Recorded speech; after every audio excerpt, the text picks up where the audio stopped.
Les gars, soyons clairs. Si Yamal et Baldé sont pas là contre le PSG, on déclare forfait direct. Non mais sérieux, faut trouver une excuse bidon, peu importe laquelle. On dit que la pelouse est pourrie, que le stade est pas prêt, je sais pas. Mais jouer Paris avec ce niveau-là? Jamais de la vie. Tu signes ton arrêt de mort. Tu te fais croquer, tu te fais avaler tout cru par le PSG. C'est plié d'avance. Et le pire, c'est que je sais même pas qui va jouer à droite chez eux. Peut-être Zéro, peut-être Kvara. Peu importe en fait. Dans tous les cas, ça va être un désastre annoncé. Gérard Martin, les gars, stop. On a été patient, oui il a rendu quelques services, mais ses limites, elles sautent aux yeux. Faut dire les choses. Il s'est fait bouffer par un joueur sorti de nulle part, même pas international, un Marocain dont personne connaissait le nom. Vous vous rendez compte de la dinguerie? Même pas un gars de la sélection du Maroc, et il lui a fait la misère. Chaque attaque passait par son côté, c'était open bar. Toute l'équipe était obligée de se décaler à gauche pour compenser. Résultat, l'axe était déserté. Mais tu peux pas tenir comme ça. Tu passes ton temps à colmater les brèches au lieu de jouer ton football. C'est invivable.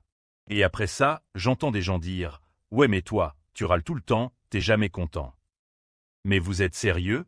Comment être content quand on galère à battre Oviedo? Quand on frôle la honte face à Oviedo? Faut arrêter. Et encore, même avec toute l'équipe venue sauver Martin, ça passait quand même. Et derrière, ils se sont créés des occasions. Dans ces conditions, les gars, c'est impossible d'être serein. Maintenant, faut aussi dire la vérité. À part Martin, le reste de la défense a été solide. Koundé, énorme. Araujo, exceptionnel. Eric Garcia, à droite, a bien tenu. Mais quand Flick a tenté de le mettre à gauche, ça a piqué. L'idée était pas bête, mais clairement ça marche pas. Du coup, faut prier pour que Baldé revienne vite. Mais on connaît son souci, il se blesse tout le temps. Et c'est là qu'on se dit, pourquoi ne pas avoir recruté un vrai latéral gauche? On savait que ça finirait comme ça. Pour Johan Garcia, je vais être clair, ouais, il fait une erreur énorme sur le but. Mais franchement, le gars nous a sauvés trop de fois depuis le début de saison pour qu'on lui tombe dessus. Contre Newcastle, il nous garde en vie. Contre d'autres aussi. Alors ouais, ça relance dans l'axe, c'est interdit, mais on sait très bien qu'il se permet ça parce que c'est Oviedo en face. Contre Paris ou le Real, jamais il ose. Donc oui, grosse bourde, mais pas de quoi le condamner. Mais le vrai problème, les gars, il est devant. L'attaque du Barça, c'est zéro confiance. Rashford, il tente trop, ça passe jamais. Techniquement limité, perte de balle en pagaille. Rafinha, lui, il tente rien. Résultat, un ailier qui fait trop, un autre qui fait pas assez, et au final, aucun qui fait la diff. Et le pire du pire, le seul mec qui a joué comme un ailier dangereux, c'est Araujo. Un défenseur. C'est lui qui provoque, qui déborde, qui sert l'égalisation. Mais à quel moment c'est lui notre ailier le plus dangereux? C'est lunaire. Oviedo, eux, avaient tout compris, ils ont blindé Pedri. 3 joueurs sur lui en permanence. Les ailes, libres.